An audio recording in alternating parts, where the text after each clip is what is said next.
এই দোকানের মালিক অলিউল্লাহ একসময় ছিলেন বাবুর্চি। ২০০৪ সালে ঢাকায় এসে পেয়ারা আর শসা বিক্রি করতেন বাসে। সেখান থেকে ছোট্ট হালিমের ব্যবসা।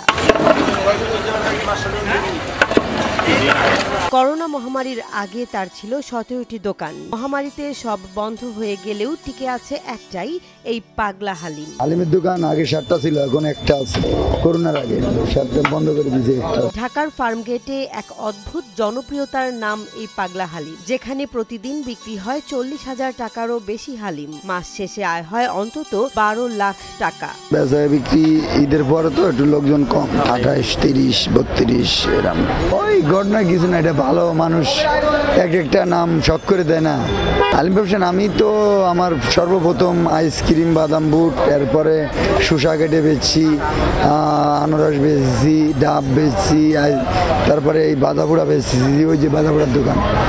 বিভিন্ন আইটেম বেচতে বেচতে এসে আবার ভালো মন চালো যে আমি নিজে অবস্থিত, মনে করেন আমি পরে আবার এই হালিম শুরু করলাম। এই দোকানের স্লোগান মধু মধু সেই স্বাদ। তবে ক্রেতাদের অভিজ্ঞতা কেমন? মধু মধু মধু সেই স্বাদ।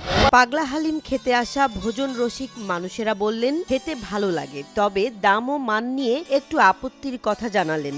হালিমের টেস্ট অনেক ভালো। তো মোটামুটি এখানে আমরা খাচ্ছি, এটা ৩০ টাকা হিসাবে ওকে, কিন্তু অনেক সময় দেখা যাচ্ছে যে সবার জন্য স্যাটিসফাই হয় না, কারণ মাঝে মাঝে হচ্ছে মাংসের তুলনায় হাড়ের পরিমাণ বেশি থাকে।